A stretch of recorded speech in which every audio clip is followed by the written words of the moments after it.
தமிழ் புரிந்து, டைம் இருந்து இதை காது கொடுத்து கேட்கும் என் அன்பான நெஞ்சங்களுக்கு வணக்கம்.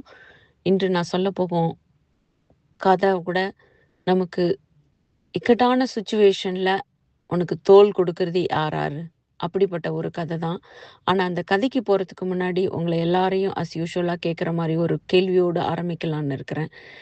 நமக்கு திடீர்னு நம்ம நல்லா இருக்கிறோம், நல்லா ஜாலியா இருக்கிறோம்.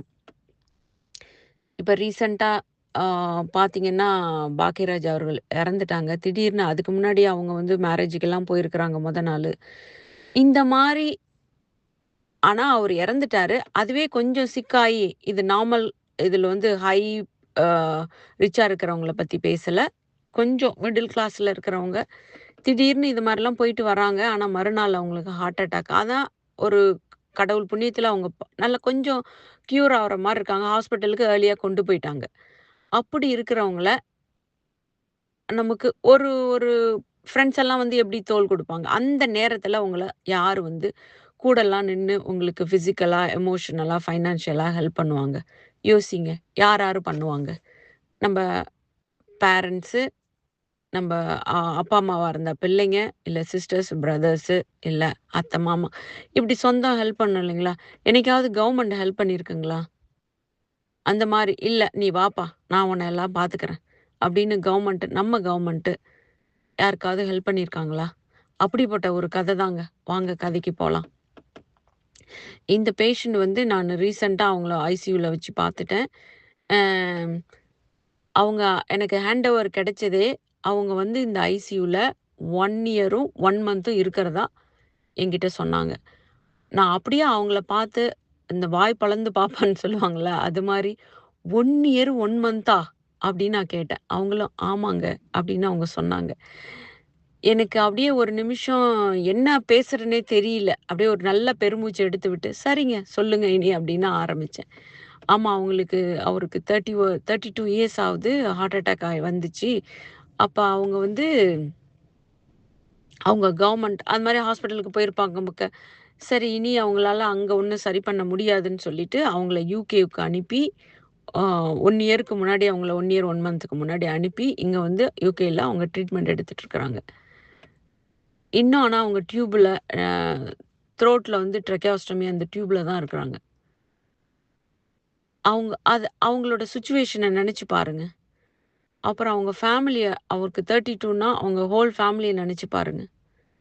ஆனா, அடுத்தது அந்த கவர்மெண்ட் இவங்கள இவ்வளவு 1 இயர் ஐசியூல நமக்கு ஒரு நாளைக்கு செலவு பண்ணாமே 1,00,000 மேல செலவாகும் ஐசியூல. ஆனா, அதுவும் வெளிநாட்டுல வச்சு அவங்க அந்த அவங்கள பார்த்துக்கிறாங்க. அப்ப அந்த கவர்மெண்ட் எப்படி பார்த்துக்கும்னு பார்த்துக்கங்க. அடுத்தது கவர்மெண்ட் அவங்கள மட்டும் தாங்க பார்த்துக்கலையாம். அடுத்தது அவங்க ஃபேமிலி யார் அவங்க கூட இருந்தாலும், அவங்களுக்குன்னு கொஞ்சம் மணிய குடுத்து, அவங்களுக்குன்னு சாப்பாடு செலவு, அவங்களுக்குன்னு கொஞ்சம் ஏன்னா அவங்க ஊர்ல இருந்தா ஏதாவது வேலை செஞ்சுட்டு இருப்பாங்க இல்லையா? ஆனா இப்ப இங்க அவங்க ஃப்ரீயா இருக்கும்போது, அவங்களுக்குன்னு ஒரு எமோஷனல் அந்த மணியும் சேலரி மாரி அவங்களுக்கு மாசம் மாசம் குடுத்து, அவங்கள பார்த்துக்கிறாங்க. அதுவும் இல்லாம, அவங்க அந்த பேஷண்ட்ட பார்க்க வரும்போது ஏன்னா அவங்க அங்கேயே இருக்க முடியாது இல்லைங்களா? வீடு வேணும். அப்ப அந்த வீட்டிலேருந்து வரும்போது அந்த எனக்கு வீட்டுக்கு காசு குடுத்தாங்களான்னு நான் அவங்கள கேட்கல, அங்க தங்கறதுக்கு.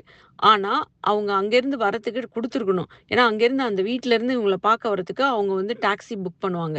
அவங்க என்ன எம்பசி தான் புக் பண்ணி குடுக்குமாம்.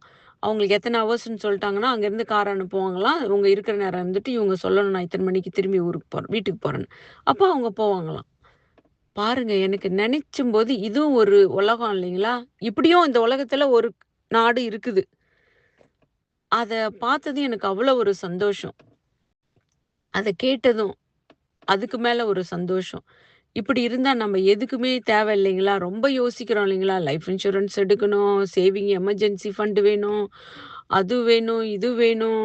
வ நம்ம எவ்வளோ யோசிச்சு நம்ம பணத்த குருவி சேர்க்கிற மாரி எல்லாம் சேர்க்கணும். இது எல்லாம் இல்லாம, "உனக்கு நான் இருக்கிறேன்டா தோள் குடுக்க. நீ எந்த நேரம் வந்தாலும் உனக்கு உனக்கு எந்த நேரம் உதவி வேணுமோ, அந்த நேரத்துல நான் உனக்கு நிக்கிறேன் உன் பக்கத்துல."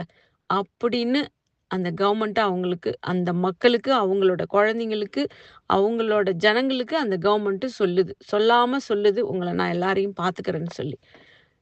இந்த நாடும் இந்த உலகத்துல தான் இருக்குது. இத கேட்கும்போதே எனக்கு அப்படி ஒரு சந்தோஷமா இருந்துச்சு. அத தான் இப்ப உங்ககிட்ட நானு சொன்னேன். இதுபோல நமக்கும் ஒரு நல்ல காலம் பொறக்கும் அப்படின்ற பொறக்கணும் அப்படின்னு கடவுள்ட்ட வேண்டிக்கிட்டு, மீண்டும் இதுபோல ஒரு நல்ல சுவாரஸ்யமான ஸ்டோரியோடு உங்களை சந்திப்பேன் என்று நன்றி கூறி விடைபெறுவது மடத்தார் வீட்டின் இதயம் தொட்ட கதைகள். நன்றி, வணக்கம்.